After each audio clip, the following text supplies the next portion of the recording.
Am I the a-hole for telling my daughter I won't budge even if she never speaks to me again? My daughter Casey, 17F, worked incredibly hard for over a year to save up enough money to afford a better car than we could buy her with our family budget. It was something she was very proud of and had been looking forward to for a long time. She put a lot of time and effort into saving for it. On the other hand, my other daughter, Alana, 16F, who has ADHD, recently got her driver's license and was excited to start driving. She asked if she could drive Casey's car. Casey, being generous and trusting, allowed her to drive it. Unfortunately, Alana ended up in a serious accident about 6 months ago, and the car was left completely unusable. The accident was devastating for all of us. Alana was injured, and while she thankfully suffered no permanent damage, she did break her arm and leg, which led to significant medical bills. With those medical expenses and the insurance payout being far too little to replace the car, there was no way we could afford to replace Casey's car immediately. We explained this to her, apologizing profusely. Alana also felt terrible and apologized as well. However, Casey didn't accept any of our apologies. She was clearly heartbroken and angry, not just about the loss of the car but also the fact that we couldn't replace it right away. Ever since the accident, she has been avoiding us. She skips family dinners, barely speaks to any of us, and only talks to me or her mom if she needs something like a school form signed. It's been incredibly painful to watch her drift away from the family.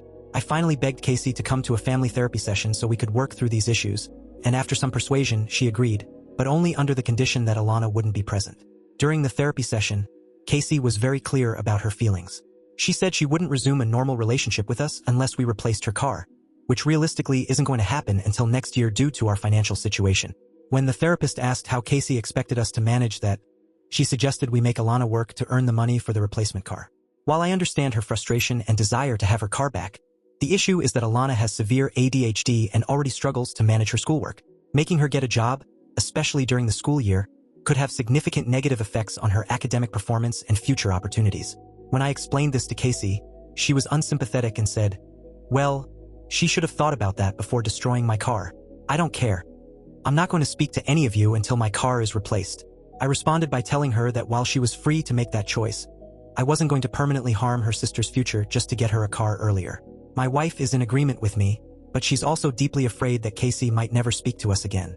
We both understand that Casey is hurt, and we genuinely feel bad that her car was destroyed, but as parents we have to look out for the well-being of all our children, not just one. We can't put Alana's future in jeopardy just to appease Casey in the short term. At the same time, we're struggling with the possibility of setting a precedent that emotional blackmail or ultimatums will work to get what one wants, especially when the request is unreasonable. So, I'm torn between my responsibilities to both my daughters and trying to navigate a situation where everyone is hurting. I keep wondering, am I the asshole for standing firm on this? Or should we be doing more to make Casey feel heard and validated in her frustrations?